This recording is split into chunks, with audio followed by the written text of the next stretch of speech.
Bueno, desde luego que lo dijimos al principio, ¿no? Un día, un programa que el eje central tiene que ver con el Día Internacional de la Mujer Trabajadora y nosotros justamente de esto queremos hablar, por eso ya estamos convocando y ya tenemos en línea a la doctora en Historia de la UBA, la investigadora adjunta del CONICET, investigadora del Instituto Interdisciplinario de Estudios de Género de la Facultad de Filosofía y Letras de la UBA, donde integra diversos proyectos. Se trata de Andrea Andújar. Andrea, ¿cómo te va? Buenos días. Hola, ¿qué tal? Buen día, ¿cómo estás? Muy bien, gracias por atendernos. Por favor, al contrario. Bueno, lo primero que creo que tenemos que dejar bien en claro es por qué este día es el Día Internacional de la Mujer y un día de lucha, básicamente, ¿no?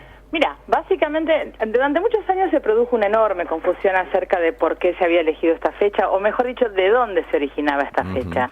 Se hablaba de una huelga de 1857 en la que habían muerto muchísimas mujeres de una fábrica en Estados Unidos, y en verdad la huelga nunca hubo evidencias de que hubiese sucedido. Sí hay huelgas más tarde que terminan con la vida de varias mujeres por las pésimas condiciones de las fábricas, pero en verdad que se decidiera un festejo internacional tiene que ver con una resolución que hizo la Segunda Conferencia Internacional de Mujeres Socialistas celebrada en Copenhague en 1910. Es decir, que estuvo vinculada en sí no a decisiones como, por ejemplo, las que en algún momento se supuso que habían emanado de la ONU, de la Organización de las Naciones Unidas, sino que es la que fijó en algún punto esta fecha de 1857, como te digo, improbable históricamente, claro, que no se tienen evidencias, sino en verdad a un conjunto de mujeres ligadas al socialismo, ligadas a la izquierda, ligadas a la revolución, y que estaban en ese momento, en esa segunda conferencia, lideradas básicamente, o que tenían entre sus principales referentes a líderes de la talla de Clara Zetkin, ¿no? Esta comunista socialista del Partido Socialdemócrata alemán, donde militó, bueno, durante tantos años y que tuvo tanta participación en los intentos de cambios revolucionarios en la década del 10 y del 20 del siglo pasado. Claro. Así que, bueno, en principio creo que sería bueno recuperar que el 8 de marzo sale como una, digamos, como un festejo, mejor dicho, como una conmemoración de mujeres en lucha. Claro, porque ¿sí? En realidad algunas informaciones que uno va recogiendo, ¿no? Por un lado está que un 8 de marzo, vos dijiste de 1800, ¿cuánto? 57. 57 fue una marcha en Nueva York, si no me equivoco, que como vos decís también es incomprobable, pero el acontecimiento de 1911, donde murieron 124 mujeres, trabajadoras que estaban encerradas en un edificio de Nueva York, eso ocurrió el 19 de marzo, ¿no? Mira, hay diferencias. No, el 25, el 29 perdón. de marzo, para algunos es el 29 de marzo, sí, digamos, la referencia más que el 19 es la del 29 de marzo, y yo creo que eso está precedido además por una larga huelga de modistas. En definitiva, que bueno, que tiene que ver que, digamos, unos 2 años antes había ocurrido una huelga importante, pero digo, más allá, suponete, puede ser el 29, puede ser el 19, puede ser en 1911 o en 1909. Correcto. Lo interesante es que, en definitiva, la cuestión involucra primero a mujeres en lucha, ¿sí? A mujeres de la clase trabajadora y a mujeres que demandan derechos o que se encuentran, digamos, en situaciones desastrosas justamente porque los mínimos derechos están vulnerados. Claro. ¿Sí? Entonces las mujeres que mueren en una fábrica mueren porque, digamos, todos sus derechos fueron pasados por arriba, y esta es la consecuencia. Entonces la reacción colectiva de las mujeres sigue siendo, de las mujeres trabajadoras sobre todo, una reacción de lucha, claro, una reacción de demanda, una reacción de exigencia. Entonces, independientemente de las fechas, me parece que lo importante a poder rescatar, a poder reflexionar y someter a debate tiene que ver con los derechos y con las exigencias. Es que en realidad también parece como que, digamos, el concepto con el que nació cambió, ¿no? O sea, cuando muchos de nosotros fuimos creciendo, el Día de la Mujer parecía como era algo para regalarle a la mujer que tenías al lado, o a tu madre, o algo por el estilo. Exacto. Y no se entendía el concepto. Y yo creo que, siempre, si vos pensás un poco, en realidad, frente a muchos acontecimientos históricos de envergadura, hay conflictos acerca de los sentidos. Muchas veces esos sentidos se edulcoran, ¿viste? Pierden, porque justamente pierden su costado peligroso para el status quo, sí. ¿no? Y esto es una disputa.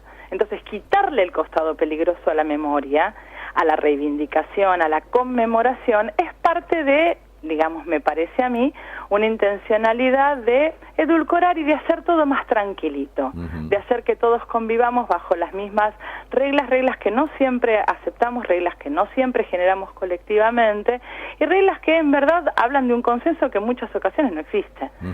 Y por el otro lado tenés aquellas y aquellos que nos posicionamos desde otro lado, que preferimos pensar, digamos, o mejor dicho, que entendemos que la historia es una historia de conflictos, que la vida tiene conflictos, que los sentidos en disputa no siempre tienen que ver con el poder, sino que a veces tienen que ver con el contrapoder, y entonces se llenan de otros contenidos. Por ende, el Día de la Mujer puede significar para los medios masivos de comunicación un día en el cual te regalan una rosa, ¿sí? Que vas por la calle, y el Día de la Secretaria, ¿sí? El Día de la chica subordinadita, que trabaja, que no le queda otra, que te sonríe, etcétera, etcétera, a vos y al resto de los varones o al resto de la sociedad de alguna forma.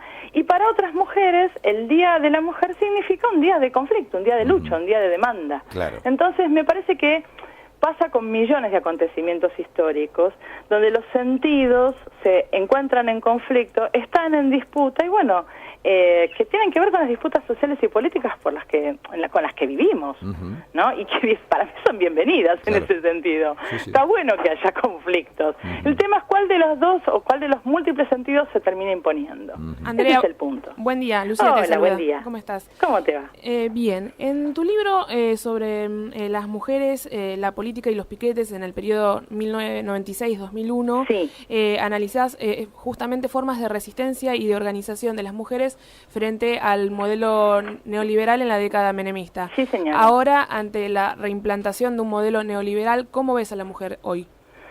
Ay, mira, primero, a ver, yo creo que esto es bastante peor que el menemismo, discúlpenme que les diga, pero a mí me da la sensación de que en verdad lo que está sucediendo en la actualidad implica una vulneración de derechos mucho más complicada, una avanzada sobre, digamos, las pocas reconquistas que hemos tenido en los últimos años de una manera atroz. Entonces me parece que, digamos, es mucho lo que tenemos para pensar, para luchar y para resistir, ¿sí? Y creo que la verdad es que no es que las mujeres tienen o tenemos una respuesta mágica a las situaciones, una mejor manera de salir de las situaciones que puedan desinvolucrar al resto de los colectivos. Quiero decir, me parece que hoy las mujeres, por lo menos las feministas y las que además nos reivindicamos de izquierda, tenemos un horizonte, un compromiso, una mirada que debe involucrar pensar el cambio para todo el mundo, porque este sistema es un desastre para todos, ¿sí? Lo que pasa es que para las mujeres es aún peor, pero es un sistema desastroso y nosotras debemos, me parece a mí, reflexionar en cómo cambiar este mundo y poder hacer una lectura y una propuesta que involucre, por supuesto, fundamentalmente a las mujeres, sobre todo a las mujeres de la clase trabajadora, porque no todas las mujeres somos iguales por portar el mismo sexo, eso lo quiero dejar en claro. Tenemos diferencias profundas y antagonismos profundos con las mujeres, con diversas mujeres que te podría mencionar y la lista no acaba fácilmente, pero me parece que el rol que nos cabe como trabajadoras, como feministas, como mujeres de izquierda en algunos casos, en otros no necesariamente, pero comprometidas con la lucha por la igualdad y por mejores derechos, es justamente volver a salir a la calle, defender nuestras pequeñas, múltiples o conquistas que hemos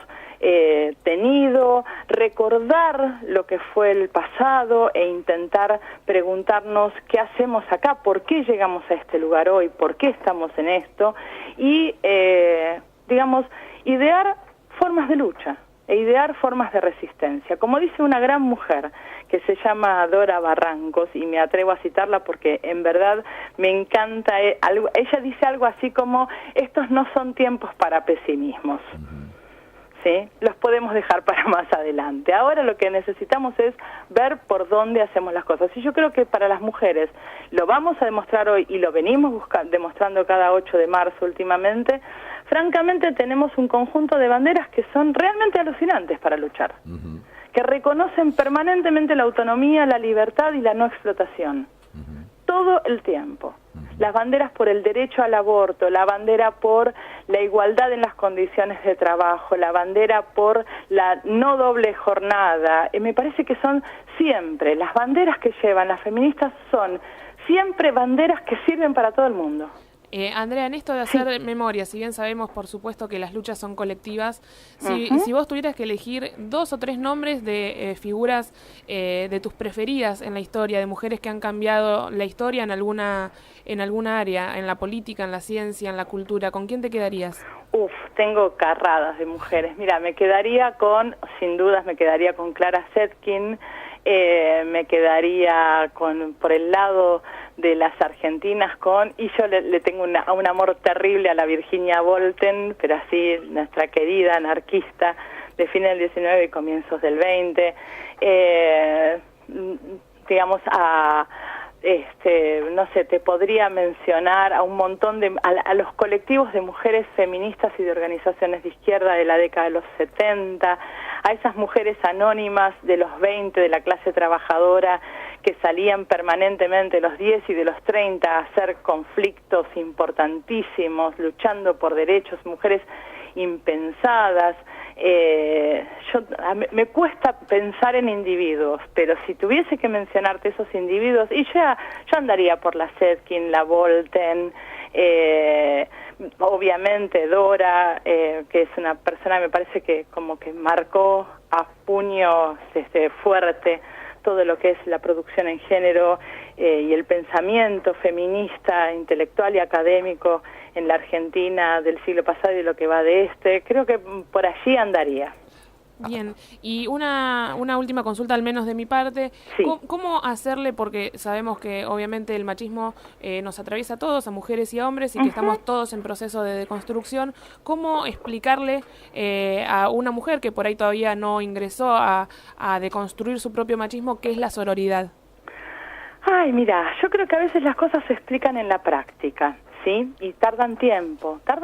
Me parece que hay espacios, hay ámbitos, los ámbitos de lo colectivo. Me parece que acá lo que digamos, para explicar, más que explicar, hay que pautar los propios ejemplos, ¿no? Volver a la sororidad con los propios ejemplos, tratar de que yo creo que de poder relacionar y reflexionar con las otras mujeres en conjunto, sin soberbias, sin montarse arriba de los caballos, sin edulcorar las cosas, sin simplificarlas, con una base de respeto importante. Es decir, cómo explicarle a una mujer, ¿sí? O cómo dialogar con una mujer que está en las antípodas de lo que nosotras pensamos, que en verdad vale la pena pelear por un mundo donde su cuerpo y ella valgan la alegría, ¿sí? Tengan derechos, etcétera. Si lo primero que hacemos es situarnos en lugares de soberbia, situarnos en lugares de pedagogía del oprimido, situarnos en el lugar de suponer que tenemos las verdades y el final de la historia en nuestras manos, como si nosotras estuviésemos al final de la historia, como si todo lo supiéramos. Entonces yo diría que más que explicar, acá lo que hay que sentarse a hacer es escuchar y reflexionar colectivamente y ver por qué. ¿Por qué una mina de la clase trabajadora? ¿Por qué una mujer de determinadas instancias a veces, por ejemplo, se te pone en contra con el tema del aborto? ¿Sí? Sí, de hecho hubo una manifestación en el día de ayer, bastante numerosa, no masiva, no se puede ni comparar con lo que seguramente suceda en el día de hoy y lo que sucedió con el pañuelazo, pero hubo y eran mayoritariamente mujeres las que estaban en esa marcha. Por supuesto, a ver, esta sociedad está partida en 25 millones de cuestiones, entre ellas el tema del aborto. ¿Sí? Ahora, una tiene varias opciones y siempre tenés que tratar de pensar con quién estás debatiendo. ¿Sí? Obviamente, si yo me siento a debatir con alguien del Ministerio de Salud, del actual gobierno de la Nación, ¿sí? O con alguna de las mujeres referentes del actual gobierno de la Nación, yo entiendo, o no sé, con otras personas que están vinculadas a espacios de poder y que tienen acceso, obviamente mi manera de debate es una. ¿Sí? ¿sí? Pero cuando yo estoy trabajando con mujeres que en general no necesariamente tienen acceso a los espacios de poder, que no tienen, digamos, que no están en otra, y tenés que escuchar qué es lo que pasa. Hay momentos en que el conflicto se presenta y vamos al debate y se terminó la historia. Digo, frente a una manifestación como la de ayer, yo salgo con otra hoy, ¿sí? Pero cuando estás en la tranquilidad, fuera de la batalla abierta, y necesitas convencer a más gente, y necesitas vencer con la otra, y creo que hay que sentarse a escuchar y ver qué pasa. No negociar las banderas, pero sentarse a escuchar por qué. Tratar de pensar, porque hay muchísimas otras mujeres que se pasaron de este lado habiendo nacido del otro. De hecho, nosotras, si vos no vas cerquita, cuando eras chiquita, ¿qué jugabas? A las muñecas, a la mamá, a la maestra. ¿Viste? Yo también. Sí. Me llevó un tiempo y la paciencia de otras compañeras, ¿sí? Pasarme de este lado y dejar de decir que el motor de la historia, sí, la lucha de clases masculina. Me llevó un tiempo aprender todo esto. Por suerte hubo otras mujeres pacientes que escucharon lo que yo decía y que se animaron a explicarme otras cosas. Pero en verdad, cuando nosotras éramos chicas, también estábamos de ese lugar. Sí, para esto me parece que son importantes estas movilizaciones, esta presencia de la mujer en la calle, estas charlas, para que justamente nosotros empecemos a entender esas cosas que por ahí, ese cambio que por ahí hicieron ustedes mismas, que también lo podamos hacer nosotros, ¿no? Me parece que esto es parte de esta construcción. Pero yo te quería hacer dos cortitas para dos respuestas cortitas. Dale. ¿Se puede ser feminista y de derecha? No. Directamente, listo. Segundo, mi compañero Nicolás Núñez dijo hoy, feliz día de lucha. ¿Esta es la forma que nosotros tenemos que saludar a las mujeres hoy? Ay, sí, me encanta. Perfecto, así será entonces. Andrea, te agradecemos realmente este contacto, este rato con nosotros. Gracias a ustedes por llamarme y por aguantarme. Por favor, un gusto, hasta siempre. Un beso enorme, hasta luego. Andrea Andújar, hablando con nosotros, esta doctora en Historia de la Universidad de Buenos Aires. Bueno, la verdad, una genia charlando, hablando de un poco.